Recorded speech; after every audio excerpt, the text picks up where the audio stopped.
Dalam dunia pengembangan sistem, interaksi antara manusia dan komputer menjadi salah satu aspek penting yang harus diperhatikan. Sistem yang baik bukan hanya bisa menyelesaikan masalah, tapi juga harus mudah digunakan oleh manusia sebagai pengguna utama. Salah satu contohnya adalah sistem prediksi stok barang yang dibuat oleh kakak tingkat saya, yang berjudul Prediksi Stok Barang di PT Satria Jaya Prima menggunakan algoritma SES. Sistem ini dibangun untuk membantu perusahaan dalam memperkirakan kebutuhan stok barang untuk periode selanjutnya. Sehingga, proses pemesanan barang ke pusat menjadi lebih efisien dan tepat sasaran. Setelah saya pelajari, sistem ini memiliki beberapa jenis form antarmuka yang digunakan untuk melakukan input, update, hingga prediksi. Berikut ini daftar form yang terdapat dalam sistem. Yang pertama, terdapat form login untuk autentikasi pengguna sistem. Lalu yang kedua, form home. Ini sebagai tampilan awal setelah login, menampilkan sambutan dan ringkasan menu.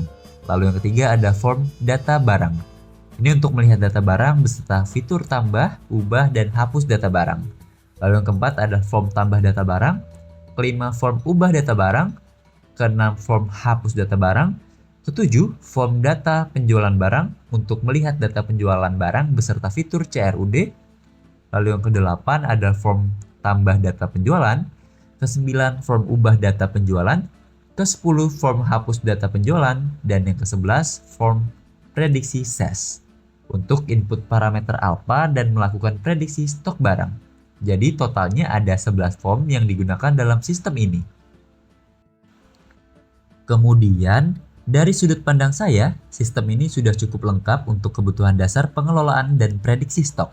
Tapi, ada satu form penting yang belum tersedia, yaitu form riwayat atau log aktivitas pengguna.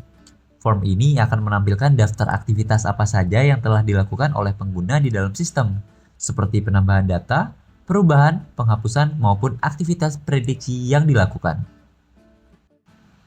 Lalu, mengapa form riwayat belum dimasukkan? Kemungkinan besar form ini belum dimasukkan karena pengembang lebih fokus pada implementasi algoritma SES dan fungsionalitas utama sistem. Form log aktivitas mungkin dianggap tidak krusial atau bisa menjadi fitur tambahan di masa depan. Selain itu, pencatatan aktivitas pengguna juga memerlukan penyesuaian di backend dan database yang mungkin belum menjadi prioritas saat pengembangan awal. Nah, apa sih alasan mengapa form riwayat penting? Ini karena akan meningkatkan transparansi penggunaan sistem, membantu admin dalam melakukan audit, serta meningkatkan keamanan dan akuntabilitas pengguna. Misalnya, jika terjadi kesalahan data, admin bisa dengan mudah melacak siapa yang melakukan perubahan dan kapan. Nah, dalam konteks interaksi manusia dan komputer, ini akan membuat pengguna merasa lebih aman dan percaya terhadap sistem. Selanjutnya, kita masuk ke analisis form berdasarkan menu, fitur, dan fungsinya. Yang pertama tentu saja ada form login. Form ini sudah sesuai kebutuhan karena menjadi pintu masuk utama, cukup sederhana, dan hanya meminta username dan password. Lalu dampak positif terhadap user ini adalah untuk menjamin keamanan dan membatasi akses pengguna hanya pada pihak yang berwenang. Lalu yang kedua ada form home. Form ini berfungsi untuk menyambut pengguna dengan pesan selamat datang dan menjelaskan tujuan sistem. Fitur ini sangat membantu secara psikologis, memberikan arah dan kenyamanan saat user bernavigasi. Lalu yang tiga ada form data barang dan form data penjualan barang. Serta turunannya yaitu fitur tambah, ubah, dan hapus data atau penjualan barang. Jadi fitur CRUD sudah lengkap, input data juga sederhana dan tidak membingungkan. Form ini memberikan keleluasaan pada admin dalam mengelola data barang dan penjualan, serta responsif terhadap kebutuhan dinamis. Lalu yang keempat terdapat form prediksi SES. Form ini interaktif karena pengguna bisa memasukkan nilai alpha sesuai kebutuhan. Proses prediksi juga disediakan tombol tersendiri. Dan fungsi ini merupakan inti sistem, memberikan visualisasi data prediksi yang mudah dipahami. Sangat mendukung pengambilan keputusan yang tepat. Lalu yang kelima ada form riwayat aktivitas pengguna. Form ini adalah usulan dari persepsi pribadi saya yang tadi.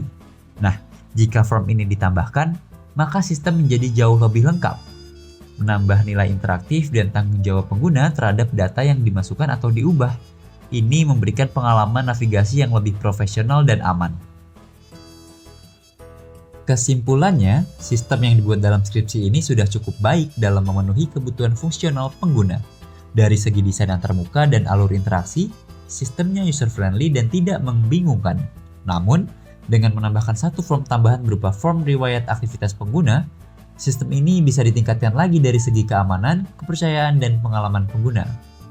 Sebagai mahasiswa yang mempelajari interaksi manusia dan komputer, saya jadi semakin sadar bahwa desain sistem yang baik bukan hanya tentang fitur utama, tapi juga tentang bagaimana pengguna merasa aman, nyaman, dan percaya saat menggunakan sebuah sistem. Terima kasih telah menonton video ini. Sampai jumpa di video selanjutnya.